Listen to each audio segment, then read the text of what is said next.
Hello and welcome to Cricbuzz. Australia claim a clean sweep of the ODI series.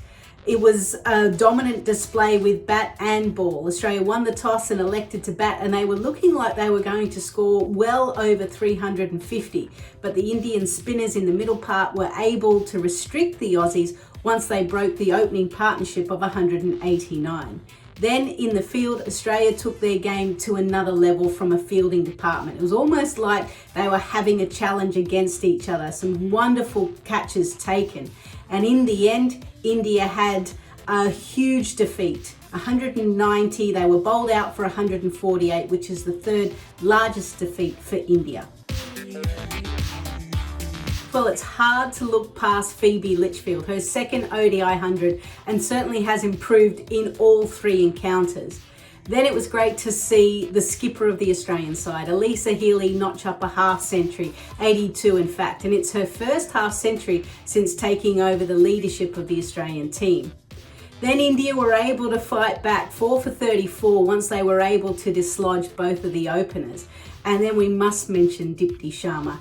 She is the fourth Indian female player to pick up 100 ODI wickets, and what an amazing feat for her. Then on the flip side, the Australian spinners. Between the three of them, they were able to pick up 5 wickets, and Alana King's dismissal of Pujavastrika was almost Shane Warne-esque. But it was a great performance by the Aussies in the field. Catching was at the highest level.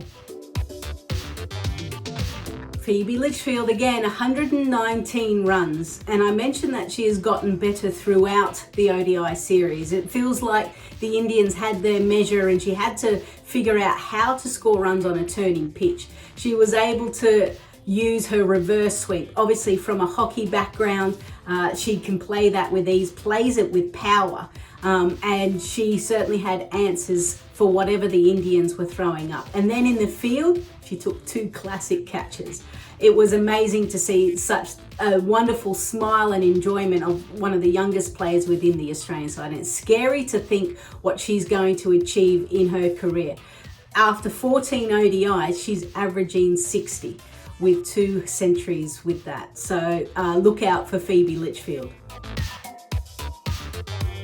For the Indian side, let's focus on them because they lost the series 3-0. When you look at a side and you want them to perform well in ICC events or the Women's Championship, fielding has to be excellent. The Australians certainly showed that. They still put down 2 catches last night. Obviously a little bit better than the previous game where they dropped 7. But it's something that Amol Mazumdar and the coaching staff will certainly work hard on. Then you also look at how they got out, and there was a lot of dismissals across the line. And then also when players faced a bit of pressure, a few dots, they tried to go the lap, and that was the undoing of them. So they may need to come up with different answers when a side puts a bit of pressure on them. They've got to find a way that's risk-free to be able to get up the other end. With the World Cup being held in India in 2025, they'll certainly want to improve in home conditions. Remember, it's a young side. They'll certainly learn a lot from this encounter against the quality Australian team.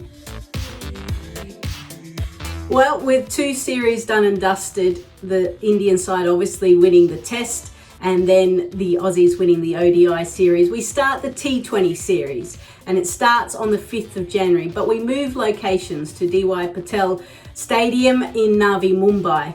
With the T20 World Cup being played in Bangladesh in October this year, both sides will want to have a great understanding of what their best 11 will be.